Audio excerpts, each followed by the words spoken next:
और आइए आज के एक्सपर्ट का रुख कर लेते हैं। प्रॉफिट मार्क सिक्योरिटीज के अविनाश गोरक्षकर हमारे साथ है। अविनाश जी, बहुत स्वागत करते हैं आपका आज के इस शो में। तो क्या आप समअप करें बाजार के आज के इस ट्रेड से? हालांकि एफआईएस की हल्की बिकवाली के आंकड़े अभी भी आ रहे हैं सामने, उसके आगे डीआईआईज ने अच्छी खासी 1584 करोड़ रुपए की खरीदारी भी की है। ऐसे में अब क्या एक्सपेक्ट करें बाजार के मूवमेंट में? स्वाति, मुझे लग रहा है कि कहीं ना कहीं मुनाफा वसूली इसलिए आई क्योंकि बाजार काफी चल चुके थे छोटे समय में। तो ये मुनाफा वसूली है, इसमें कोई पैनिक सेल ऑफ नहीं है और मुझे लगता है कि ये मार्केट को थोड़ा और आगे तैयार कर रहा है। देखिए, जैसे कि सभी को पता है आरबीआई की 50 बेसिस पॉइंट कट आ गई है। बजट के जो बेनिफिट्स है प्लस इस साल मानसून काफी अच्छा है। तो मुझे लग रहा है कि अभी मार्केट्स एक्सपेक्ट कर रहा है कि अप्रैल टू जून का जो क्वार्टर रहेगा वो काफी दमदार आना चाहिए। रूरल डिमांड भी अच्छी रहेगी। तो मुझे लगता है कि मुनाफा वसूली से इन्वेस्टर्स को डरना नहीं चाहिए। अच्छी कंपनीज अगर आपको अच्छे वैल्यूएशंस पे मिल रही है तो डेफिनेटली बाय ऑन डिक्लाइन की स्ट्रेटेजी रहेगी। मुझे लगता है कि आने वाले 6 से 12 महीने में ये निवेश का एक अच्छा मौका है क्योंकि मार्केट अभी एक अच्छा बेस बना रहा है। और ऑब्वियसली एक बार इंडिया यूएस की ट्रेड डील भी अनाउंस हो जाएगी तो उससे और सेंटिमेंटल पॉजिटिव आ जाएगा। तो मेरे ख्याल से खरीदने के मौके अभी बन रहे हैं, तो इसका इस्तेमाल करें। और ये पैनिक सेल ऑफ नहीं है, थोड़ा सा मुनाफा वसूली है, तो इससे बिल्कुल डरिए नहीं। Okay sir. तो ये रही आपके लिए बाजार पर आए। अविनाश जी, अब ऐसे में लॉन्ग टर्म खरीदारी की सलाह कौन से स्टॉक में दे रहे हैं आप? देखिए स्वाति, लॉन्ग टर्म के लिए हमको एक मेटल स्टॉक पसंद है और इसकी एक वजह भी है। कंपनी का नाम है हिंदुस्तान जिंक। ये कंपनी इंडिया की सबसे बड़ी जिंक और सिल्वर प्रोड्यूसिंग वाली कंपनी है। और सभी को पता है कि चांदी की कीमतें अभी रिकॉर्ड हाई पे चल रही है। जिंक का भी मार्केट काफी अच्छा चल रहा है। इनफैक्ट पिछले साल इन्होंने 33,000 करोड़ पे करीबन 10,280 करोड़ का मुनाफा किया था। आज इनकी बोर्ड मीटिंग थी इंटरिम डिविडेंड के लिए। इन्होंने 500% का डिविडेंड दिया है, यानी 10 रुपए का डिविडेंड ऑलरेडी अनाउंस कर दिया है। तो मेरे हिसाब से ये डेफिनेटली काफी अच्छी बात है। सबसे बड़ी बात, कमेंट्री जो मैनेजमेंट की आई है वो बहुत ही बेहतरीन है। उन्होंने कहा है कि आने वाले समय में सिल्वर का प्रोडक्शन वो बढ़ाएंगे, इससे अच्छा मुनाफा बनेगा। और इनके पास रेयर अर्थ बनाने की भी कैपेसिटी है। इन्होंने ये भी कहा है कि आने वाले समय में वो रेयर अर्थ की प्रोडक्शन कैपेसिटी स्केल अप करने के लिए तैयार है।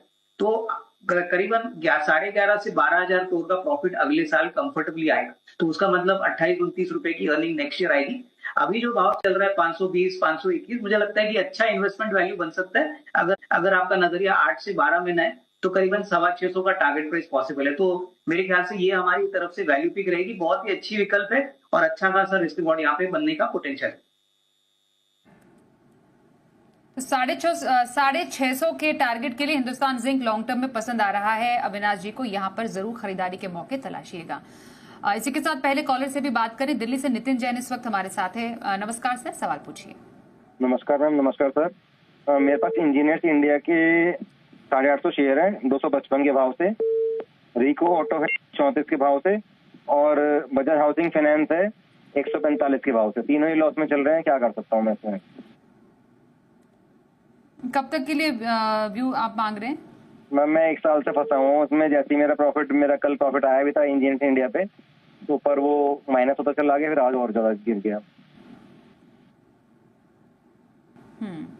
सर, ईआईएल, रिको ऑटो, बजाज हाउसिंग फाइनेंस, कहाँ ज्यादा आपको कन्विक्शन नजर आ रहा है?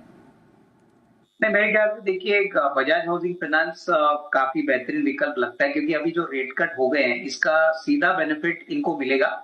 रेट कट कम होते हैं तो ऑब्वियसली जो ईएमआई होते हैं वो कम होते हैं, प्लस ओवरऑल वॉल्यूम ग्रोथ भी बढ़ेगा। मेरे ख्याल से अगर आपका नजरिया बजाज हाउसिंग फाइनेंस में करीबन 12 से 15 महीने का है, क्योंकि इसी समय में एक अच्छा रिस्क रिवॉर्ड आपको मिल सकता है, तो यहाँ पे पोजीशन होल्ड करिए। यहाँ पे शॉर्ट टर्म व्यू नहीं, बट कम से कम 12-15 महीने का व्यू आप रखते हो तो मुझे लगता है कि वापस इस स्टॉक में अच्छी तेजी बनेगी। करीबन 155-160 का फर्स्ट टारगेट बनेगा। रही बात आपकी दूसरे 2 स्टॉक्स के ऊपर, ईआईएल, तो ईआईएल में डेफिनेटली देखो हाइड्रोकार्बन सेक्टर में काफी अच्छी कंपनी है, इसमें कोई डाउट नहीं कि ऑर्डर बुक भी अच्छी है, कंपनी अच्छे डिविडेंड्स भी देती है। तो यहाँ पे भी मेरे ख्याल से अगर 12 से 15 महीने का व्यू है तो निवेशित रहिए। शॉर्ट टर्म में स्टॉक शायद इतना ना बढ़े, बट लॉन्गर टर्म में जरूर एक अच्छी रिस्क रिवॉर्ड बन सकती है। और स्वाति, तीसरा स्टॉक कौन सा था इनका? हाँ, रिको ऑटो। सर, इनके पास एक बजाज हाउसिंग फाइनेंस भी है। बजाज हाउसिंग फाइनेंस पे स्वाति मैंने अभी कमेंट दिया है, मेरे ख्याल से रिको ऑटो पे मैंने कमेंट दिया नहीं था। तो रिको ऑटो ज्यादातर टू व्हीलर सेक्टर को केटर करती है, और देखिए टू व्हीलर सेक्टर में हमने अभी देखा है कि वॉल्यूम ग्रोथ धीरे धीरे बढ़ रहा है, इनकी एक्सपोर्ट की भी अच्छी मार्केट बनी है। तो जिस प्रकार से इन्होंने 34 रुपए में इनको खरीदा है, मेरे ख्याल से यहाँ पे डेफिनेटली पोजीशन होल्ड करे, क्योंकि अच्छा पैसा बना है। बट अगर इनको थोड़ा सा मुनाफा वसूल भी करना है तो 15-20% जो उनकी होल्डिंग है वो बुक करें, और बैलेंस क्वांटिटी अगले 12-15 महीने के लिए होल्ड करें। यहाँ पे भी मुझे लगता है कि ऑटो सेक्टर को देखते हुए अच्छी खासी ग्रोथ आने की पॉसिबिलिटी है। ओके, ठीक है सर। अब अगले कॉलर की तरफ बढ़ते। पीएम राणा जी इस वक्त हमारे साथ है, बताइए क्या सवाल है आपका। नमस्कार स्वाति जी, नमस्कार अविनाश जी। मेरे पास टाइटन के 3500 के भाव पे 525 शेयर है, डीवी स्लैब के 6700 की खरीदी पे 200 शेयर है, और तीसरा आईओसी के 144 के भाव पे 14,625 शेयर है। पॉसिबल है तो शॉर्ट टर्म के लिए टारगेट बता दीजिए। ओके, कितना शॉर्ट टर्म सर? 1 महीने के लिए। सर बहुत शॉर्ट टर्म टारगेट चाहिए, लेकिन टाइटन, डीवीज और आईओसी क्या ज्यादा पसंद आता है आपको सर? नहीं, मुझे लगता है कि देखिए शॉर्ट टर्म में अगर इनको रिस्क रिवॉर्ड चाहिए तो आईओसी में मुझे लगता है कि ज्यादा रिस्क रिवॉर्ड अच्छा रहेगा, क्योंकि देखिए ये क्रूड का एक प्ले है, और क्रूड की कीमतें अगर आने वाले दिनों में थोड़े से स्टेबल या कमजोर होते हैं तो उसका सीधा इम्पैक्ट इनके ग्रॉस रिफाइनिंग मार्जिन पे रहेगा। तो मुझे लगता है कि शॉर्ट टर्म की अगर बात करें तो अप्रैल टू जून का जो क्वार्टर है वो मेरे ख्याल से जुलाई में एक फर्स्ट या सेकंड वीक में जब आएगा तभी इनको एक अच्छा एग्जिट प्राइस मिल सकता है। तो ये एक अच्छा विकल्प है शॉर्ट टर्म के लिए, हालांकि मीडियम टर्म प्रोस्पेक्ट भी अच्छे हैं। अगर मैं टाइटन और दिवीज की बात करूं तो देखिए नियर टर्म में ऐसा कोई बड़ा ट्रिगर नहीं है।